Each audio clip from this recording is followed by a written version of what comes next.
Hoy vamos a reflexionar sobre Jesús y el amor a los enemigos. Quisiera partir de un texto del Evangelio según San Lucas, un texto que sigue a las bienaventuranzas y a los ayes, y que voy a proyectarles para que lo podamos ir leyendo y disfrutando.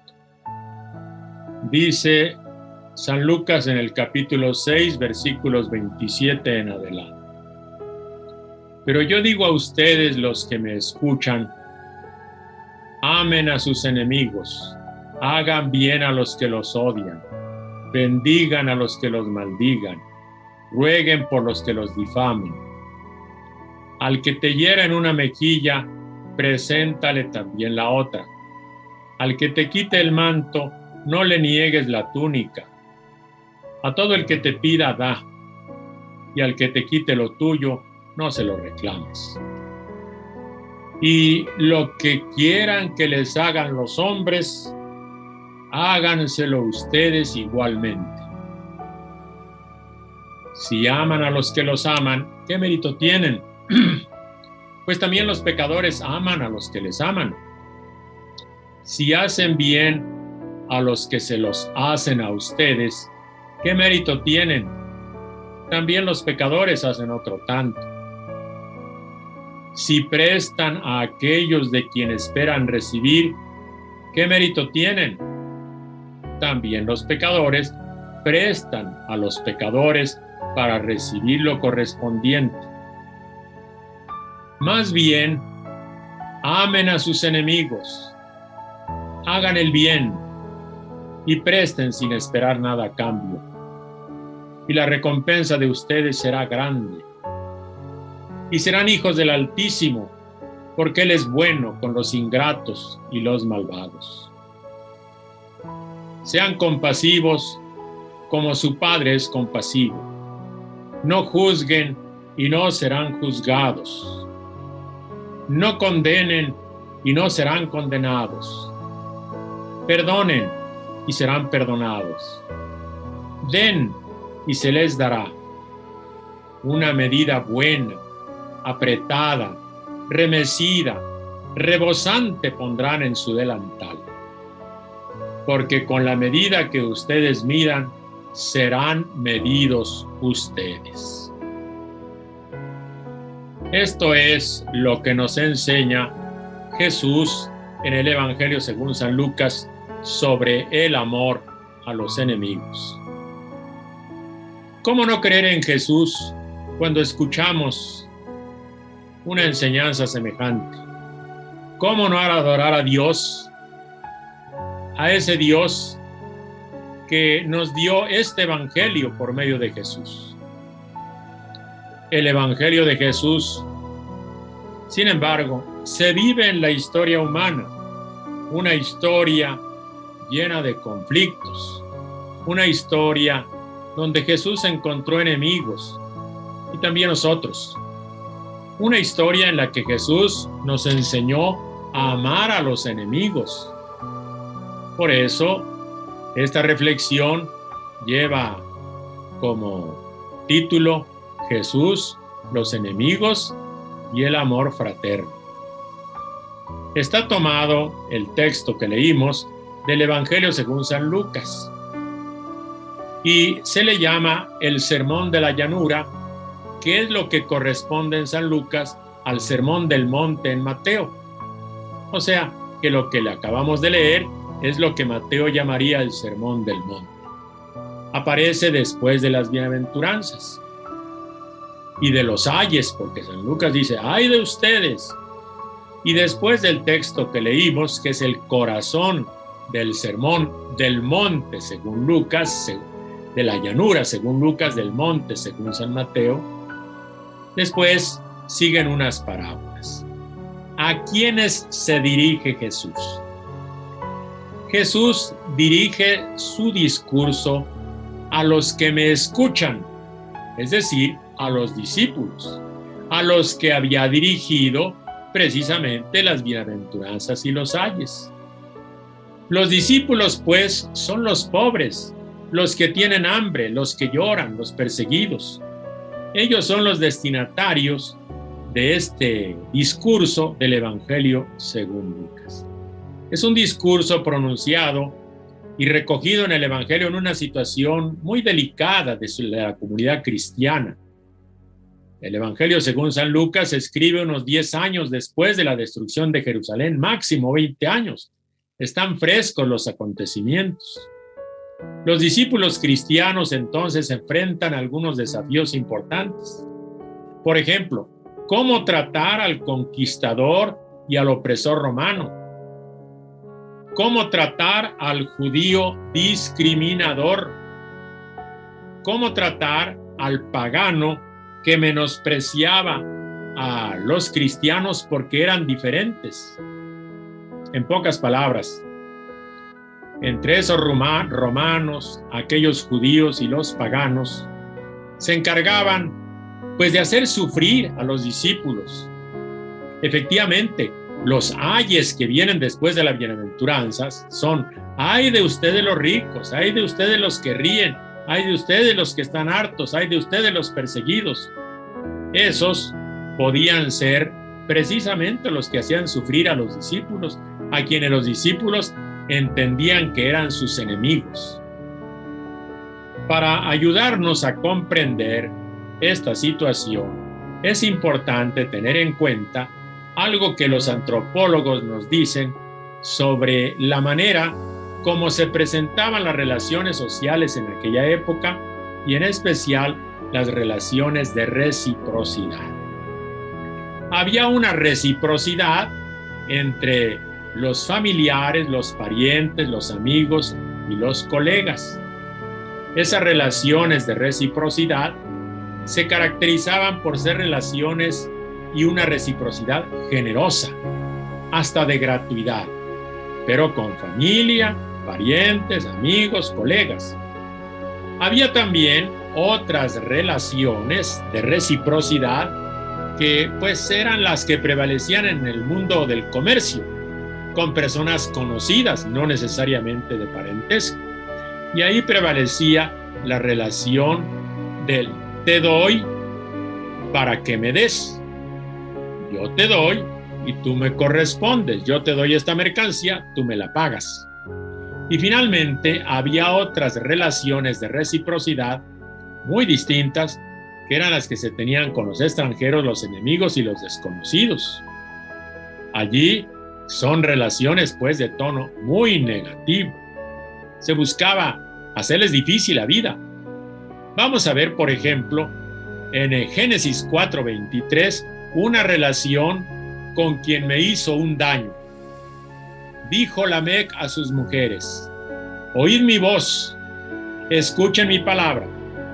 Yo maté a un hombre por una herida que me hizo, y hallé a un muchacho por un moretón que recibí.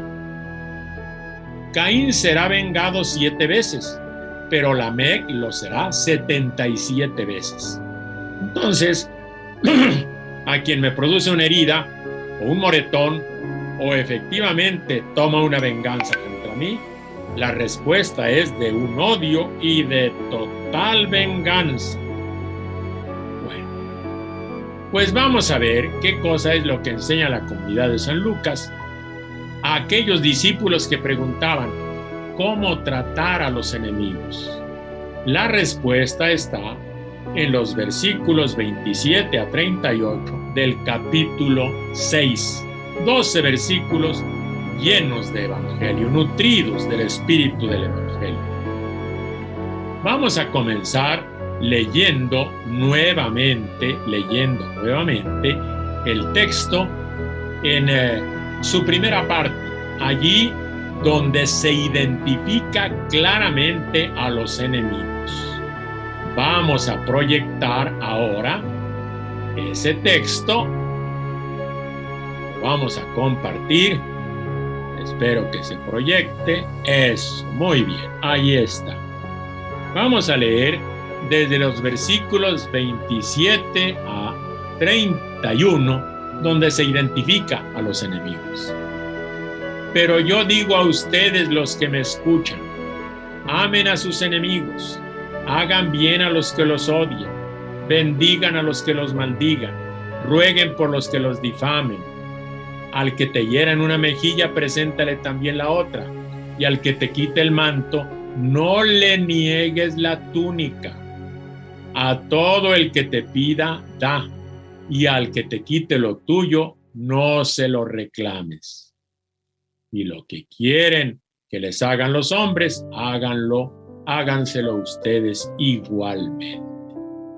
Quisiera yo aquí hacer notar cómo se identifica bien a los enemigos. ¿Quiénes son los enemigos?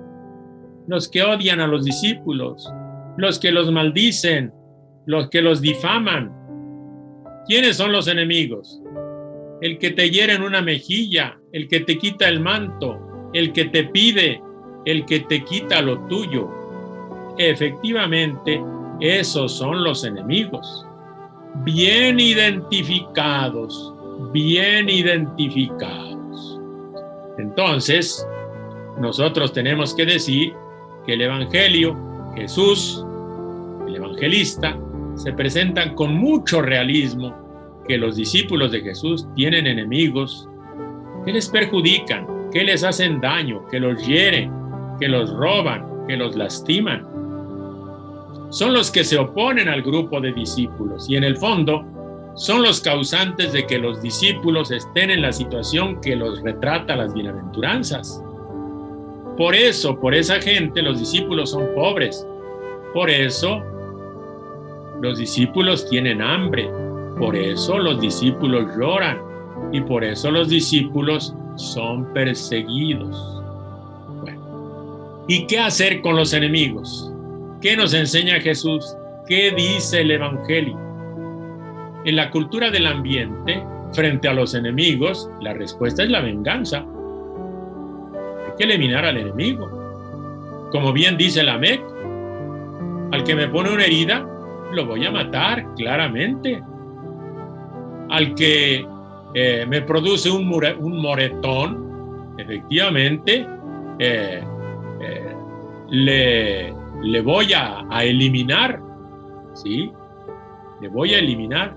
Si Caín fue vengado 7 veces, Lamec lo será 77 veces. O sea que realmente hay una venganza fuerte. Maté a un hombre por una herida que me hizo. Así se trataba a los enemigos. Entonces, el Evangelio se escribe en un ambiente y Jesús predicó el Evangelio en un ambiente donde esa ley de talión reforzado y exagerado, pues estaba vigente. Bueno, ¿qué cosa es lo que nos dice Jesús? Otra vez, amen a los enemigos. Esa es la novedad de Jesús. Él nos da un mandato, no una exhortación, nos manda, amen a sus enemigos. Nos ordena una benevolencia activa, desinteresada y extraordinaria. Se trata de corresponder con amor al odio. Los enemigos te odian, te hacen daño. Hay que corresponder con amor. Jesús lo ilustra con 7 comportamientos. Los vuelvo ahora otra vez a proyectar para que nos queden claros cuáles son los comportamientos que Jesús nos propone. A ver si aparece el texto. Aquí está. Amen, hagan bien, bendigan, rueguen. Luego, al que te hiera en la mejilla, preséntale también la otra. El que te quite el manto, no le niegues la túnica, da, no se lo reclames. Más bien, son 8 comportamientos. ¿Qué significa amen a sus enemigos? Háganles el bien, bendigan, rueguen por ellos. Preséntale también la otra mejilla, no le niegues la túnica, da, no le reclames el que te quitó lo tuyo. Esos son los comportamientos como han de responder los discípulos. Ese es el comportamiento del amor. Jesús nos invita a superar la mentalidad del talión, a negarse a una represalia violenta. Y esto lo hace en un contexto de opresión y de persecución. Los discípulos no viven de represalias, de venganzas, de desquites y de revanchas. Los discípulos no deben dar mal por mal. Tienen que practicar el amor en forma activa. Tienen que responder con generosidad y amabilidad. Esta es la novedad del Evangelio. Nos parece una desmesura, pero eso es lo que Jesús nos propone. Esto permite desenmascarar la enorme injusticia como lo que es algo que hace daño. Pero el discípulo no hace ni una denuncia legal a los agravios, ni una respuesta violenta a esos agravios. Ama como Jesús nos enseña. Ahora vamos a ver, en los versículos 29 y 30 nos da el modo concreto de cómo amar a los enemigos, incluso cuando te están haciendo daño. Un modo concreto de amarlos. Son 4 imperativos, los volvemos a leer otra vez para que no se nos olviden. Otra vez, vamos a ver que aparezca. Dice, al que te hiera en una mejilla, preséntale también la otra. Al que te quite el manto, no le niegues la túnica. A todo el que te pida, da, y al que te quite lo tuyo, no se lo reclames. Eso es el modo muy concreto de tratar a los enemigos. Y después Jesús va a concluir de modo muy claro con una regla general, pero antes conviene ilustrar muy bien qué significa eso. Al que te abofetea, ese es un grande desprecio, una ofensa al honor. Bueno, preséntele también la otra, desenmascara su comportamiento agresivo, mostrando que tú no eres agresivo. El que te quita lo tuyo es el que te roba, te quita el manto, no le niegues la túnica, te está robando, desenmascara su agresividad y su violencia y no respondas con una igual agresividad e igual violencia. Y luego, al que te pida, dale. Ante una necesidad, los discípulos tienen que dar, no pueden reservarse, no pueden hacerse indiferentes. Bien. Y después viene el principio que sería ya la regla general que conocemos todos. Y lo que quieran que les hagan los hombres, háganlo ustedes igualmente. Ese es el principio general. Se le llama entonces la regla de oro, está presente en todas las culturas, está formulada de manera negativa, de manera positiva, porque en otros lugares se formula, como por ejemplo en el libro de Tobías dice, no hagas a otro lo que a ti no te agrada. En el libro de los Hechos dice, lo que no quieres que te suceda, no lo quieras para los demás. Hechos 15, 29. También en la Didaché decía, lo que no te harías a ti mismo, no lo hagas a otro. Pero fíjense cómo lo dice Jesús. Lo que quieran que les hagan los hombres, háganselo a ustedes. Es en forma positiva el principio general. En conclusión, como puede verse, Jesús interrumpe una tradición cultural de los pueblos del entorno vigente todavía en nuestra época, desgraciadamente. Te hacen un agravio, le respondes el doble. Y Jesús lo interrumpe. Amen a sus enemigos para así acabar con el odio, con la venganza, con las represalias, con toda esa actitud de resentimiento, de rencores y de violencia activa. A la violencia, responder con violencia. Eso no es cristiano. Jesús lo cambia. Ahora, vamos a ver cómo en este discurso, a partir de la segunda mitad, viene una parte pedagógica para inculcar en las conciencias cómo hay que vivir. Y vamos a leer esta parte pedagógica donde se va a describir y a criticar un amor no gratuito, sino interesado. Nos enseña cómo superar ese amor interesado. Y luego nos motiva y nos presenta el modelo de un amor desinteresado, el modelo del verdadero amor. Pedagógicamente lo hace este discurso de Jesús. Vamos a proyectarlo nuevamente y lo vamos a leer. Vamos a ver.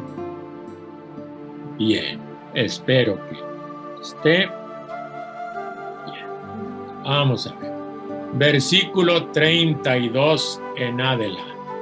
Vamos a leer del 32 al 35. Si aman a los que los aman, ¿qué mérito tienen? Pues también los pecadores aman a los que los aman. Si hacen bien a los que lo hacen a ustedes, ¿qué mérito tienen? También los pecadores hacen otro tanto. Si prestan a aquellos de quienes esperan recibir, ¿qué mérito tienen? También los pecadores prestan a los pecadores para recibir lo correspondiente. Más bien, amen a sus enemigos, hagan el bien y presten sin esperar nada a cambio. Y la recompensa de ustedes será grande. Y serán hijos del Altísimo, porque Él es bueno con los ingratos y los malvados.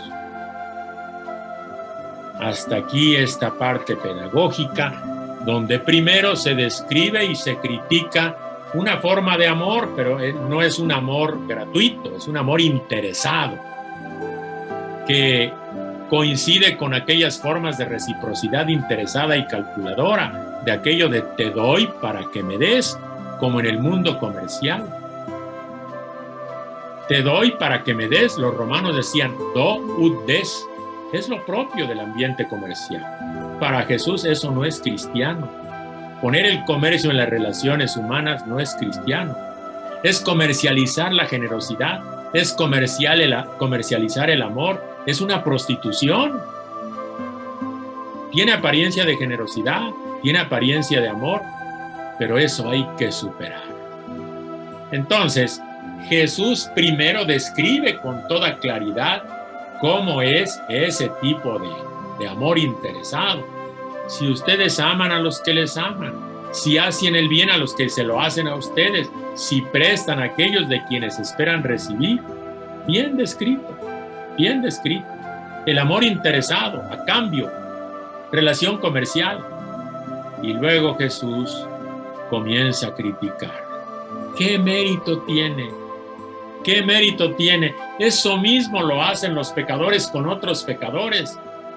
El amor interesado es estar en el ambiente del pecado, del ambiente de los pecadores.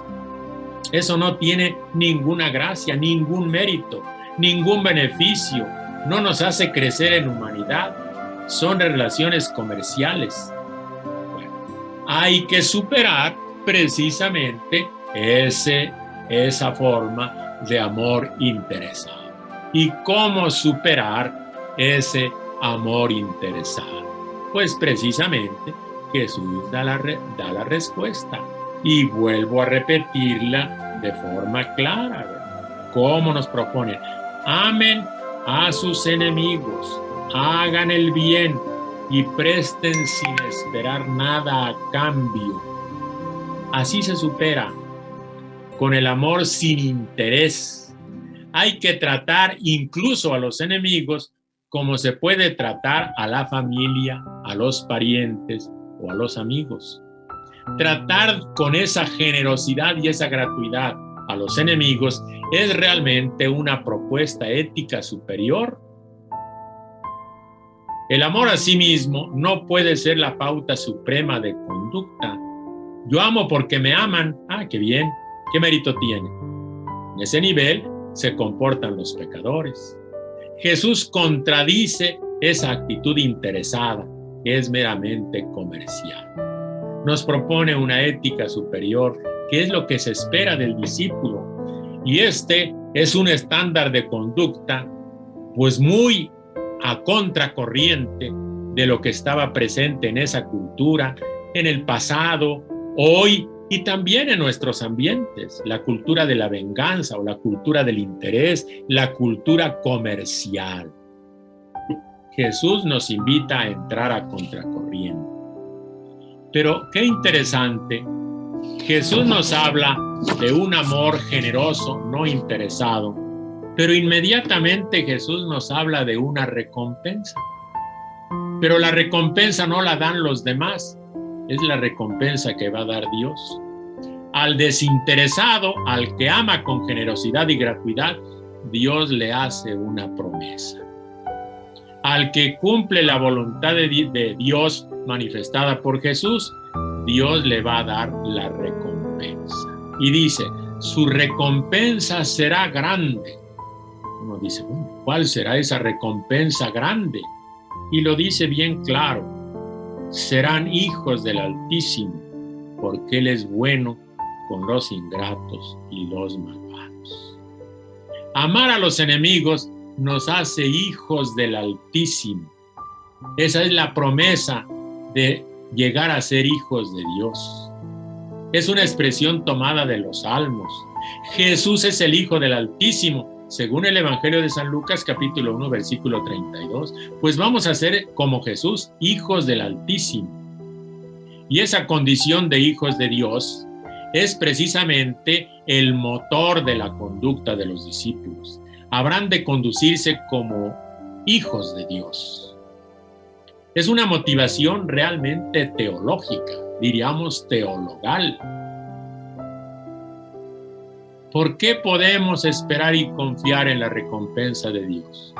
Pues porque Él es bueno. Y es bueno, como dice Jesús, con los ingratos y con los malvados.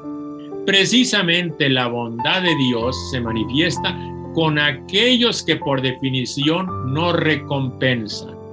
Dios ama a los que no lo recompensan, a los que son ingratos, o sea, malagradecidos, reciben favores y no agradecen. Pues Dios los ama. Y también Dios ama a los malvados, a los que hacen lo contrario de su voluntad. La bondad de Dios es más que universal. Es indiscriminada, no es discriminadora. Mateo, en el mismo Sermón del Monte, Jesús dice que Dios ama y manda su lluvia sobre malos y buenos, y manda su sol sobre justos e injustos. Así es la bondad de Dios. Precisamente aquellos que no recompensan, aquellos malagradecidos, efectivamente, con ellos Dios es bueno. Y entonces nosotros, si amamos a nuestros enemigos, seremos hijos de ese Dios. Ahora, vamos a ver cómo Jesús nos motiva a amar a nuestros enemigos. Y por eso voy a proyectar ahora los versículos 36 al 38. Voy a proyectarlo para que lo veamos en el texto, de qué manera Jesús nos motiva.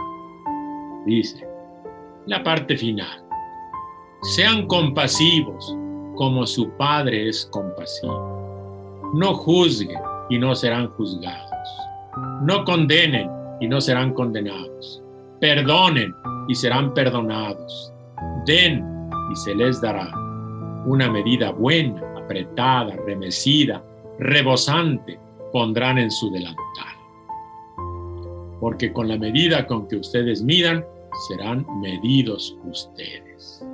Comentamos entonces esta motivación. La motivación para amar a los enemigos, la motivación del amor desinteresado, es el modo de ser del Padre. Sean compasivos como su Padre es compasivo. Compasivo es ser misericordioso. Es un atributo propio de Dios. Jesús nos propone a Dios como modelo de misericordia, de compasión. Eso es lo que tenemos nosotros que imitar. Los hijos tenemos que mostrar el carácter de nuestro Padre. Ser compasivo significa que vamos y se acentúa mucho, a tener simpatía y piedad con los necesitados. Eso es el que es compasivo. El que te pida, dale. Está necesitado. Hay que ser compasivo como Dios. Y luego Jesús va a generalizar esta actitud compasiva y lo va a hacer con 2 prohibiciones y 2 mandatos que acabamos de leer. ¿Cuáles son las dos prohibiciones? No juzguen, no condenen. O sea, nunca hay que juzgar, nunca hay que condenar. Y luego los dos mandatos. Perdonen y den. Perdonen siempre y den siempre. Comentamos entonces las primeras prohibiciones que en el fondo están en el ambiente judicial. No juzguen, no condenen. No hay que convertirnos en jueces de los demás. Quizá nos hicieron daño, inmediatamente los condenamos y los mandamos a no sé dónde. No hay que pronunciar un juicio definitivo sobre las personas. Al juzgarlas, usurpamos el lugar de Dios. Y tengamos presente, Jesús nos advierte, el Padre tratará al discípulo como éste trata a su prójimo. Hay un talión de misericordia. No juzguen y no serán juzgados. No condenen y no serán condenados. ¿Qué quiere decir? No juzguen y Dios no los va a juzgar. No condenen y Dios no los va a condenar. Esa es la respuesta de Dios a quien no juzga a sus hermanos, a quien es generoso con sus hermanos, a quien perdona, a quien ama a los amigos. Bueno, a los enemigos, perdón. A quien ama a los amigos. Dios no lo va a juzgar, Dios no lo va a condenar. Y después viene, después de las prohibiciones, no juzguen y no condenen, viene el mandato. Dos mandatos. Perdonen y serán perdonados, den y se les dará. Otra vez, se concede el perdón a quien ha cometido una falta contra uno. O sea, a quien nos ha insultado, nos ha injuriado, nos ha quitado cosas. Perdonen. ¿Y qué recibiremos? Pues una recompensa, Dios nos va a perdonar. Y luego, den a quien hay que dar, a quien está necesitado. La gratuidad con los necesitados. ¿Y cuál es la recompensa? Pues precisamente que Dios nos va a dar. Dios nos va a dar. Ahora, vamos a ver cómo es ese don de Dios, eso que Dios va a dar. Lo releemos otra vez para ver que lo aprendamos, las palabras del Evangelio. Den y se les dará. ¿Cómo Dios nos va a dar? Y dice, se les dará una medida buena, apretada, remecida, rebosante, pondrán en su delantal. Porque con la medida con que ustedes midan, serán medidos ustedes. Bueno, está el asunto de la medida. Fíjense que aquí se aplica a la medición de los granos o de los áridos. Ustedes recuerdan en otra época, los granos de maíz, de trigo, se medían por cuartillos, unos pequeños recipientes, y se ponían en el delantal, en una manta que alguien llegaba, y ahí le echaban pues un cuartillo de trigo, un cuartillo de maíz. Bueno, pero aquí en el caso de la medida se ilustra muy bien la sobreabundancia divina. Den y se les dará. ¿Cómo nos dará Dios? Con una medida buena, apretada, apretar bien el maíz para que quepa más, apretar bien el trigo para que quepa más. Remecida, se mueve para hacerle caber, rebosante, que está mucho más allá de la medida. Esa es la generosidad de Dios, su sobreabundancia, su gratuidad sin límite. Se desborda la bondad de Dios que supera todo cálculo.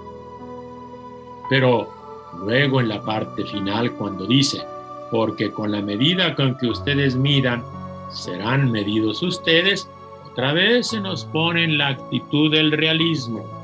Los discípulos tendemos a tomar venganza de los demás, a odiar a nuestros enemigos. Y entonces se nos advierte otra vez en relación con la misma regla de oro. Acuérdense la regla de oro, versículo 31. Y lo que quieran que les hagan los hombres, háganselo ustedes igualmente a ellos. Y entonces al final dice, porque con la medida con que ustedes midan, serán medidos ustedes. Advertencia clara. Y nos recuerda lo que sucede en la historia. Si odias, serás odiado.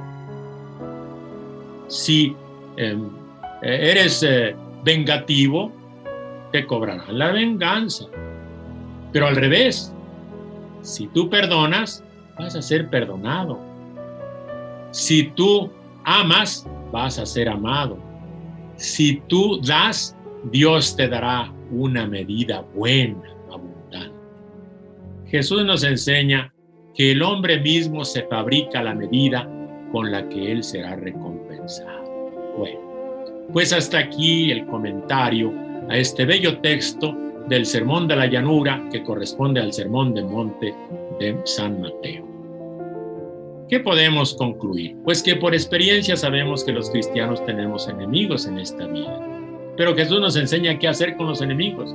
Hay que amarlos y hacerles el bien. No debemos imitar la conducta de los pecadores, que se vengan, que odian, que eliminan a los enemigos. Y solo hacen el bien a los que les hacen bien a ellos. A veces amamos por interés, por una recompensa que esperamos recibir inmediatamente como si fuera un contrato comercial. El Evangelio nos recuerda que nosotros somos hijos de Dios. Llevamos los genes espirituales de Dios, los genes espirituales de Jesús. Tenemos el Espíritu Santo en nuestro corazón y no podemos amar con amor interesado. Tenemos que amar con el amor de Dios. Tenemos que amar a los demás sin esperar nada a cambio. Jesús nos invita por eso a ser buenos con nuestros enemigos e incluso con los ingratos y malvados, a ser compasivos, a ser misericordiosos, como lo es nuestro Padre. Jesús quiere que seamos dignos de ese Padre bueno y misericordioso. Tenemos que mostrar el carácter de nuestro Padre. Pues nos motiva espiritualmente ese principio. Somos hijos del Altísimo. Tenemos que ser misericordiosos como el Padre. Hay que corresponder al Padre con la reciprocidad que el Padre practica con aquellos que son ingratos y malvados. Nosotros tenemos, como cristianos, como discípulos de Jesús, tenemos que precisamente amar a nuestros enemigos. Y creo que aquí podemos concluir esta reflexión.